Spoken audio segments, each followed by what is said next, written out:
Hello, everybody, and welcome to another edition of 5 Facts. Today we're talking about the 1988 hit Beetlejuice.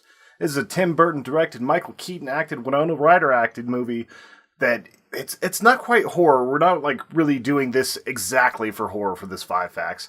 It's more of a fantasy type movie in a weird way. Kind of a modern fantasy, little bit of horror, little bit of drama, little bit of everything thrown in. But anyway, let's get to the facts. Fact number 1.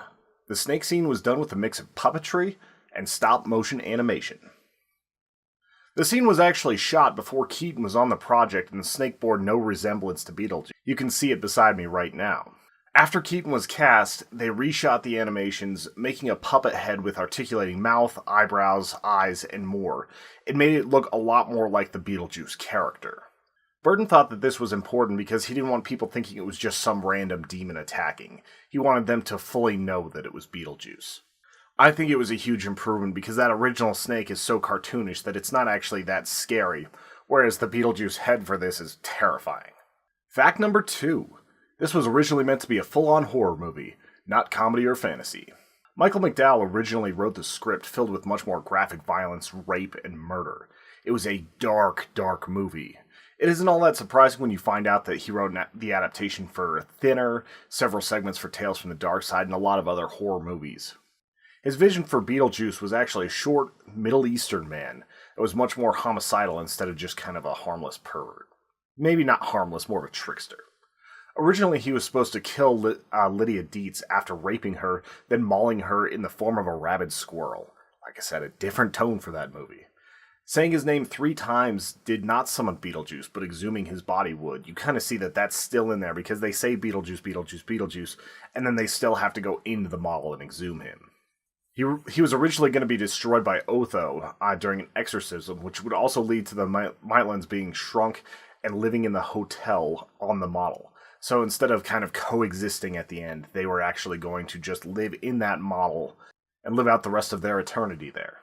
Warren Scarron would eventually rewrite and retool this script, kind of turning it into what it is, and then Tim Burton just added his flavor after that. Fact number 3.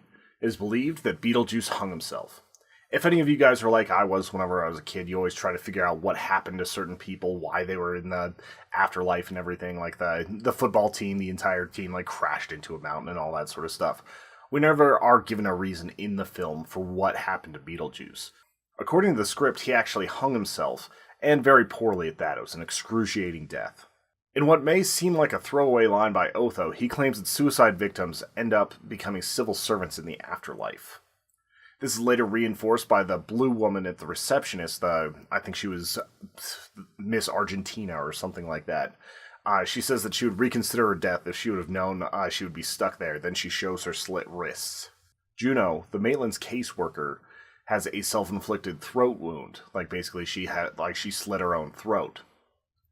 We know that Beetlejuice worked for Juno for a while before going out on his own and doing the bioexorcisms.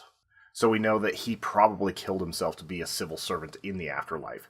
He was just one of the people that kind of broke from that and is now doing his own thing. According to the script, it was mostly because of a broken heart, which might explain why he's such a pervert in the afterlife. He's not looking for any sort of commitment. Fact number 4. In a bit of improv, Michael Keaton broke the fourth wall. A lot of the scenes were actually ad-libbed by Michael Keaton. I'm sure there were tons of takes and a few that went fully on script and some that went off script. But Michael Keaton really got into the role as Beetlejuice. He says it's still one of his favorite acting credits, which is the exact opposite of Alec Baldwin, who still hates this movie. The only time in the film he breaks character, he talks about Beetlejuice's qualifications to bioexorcise the house.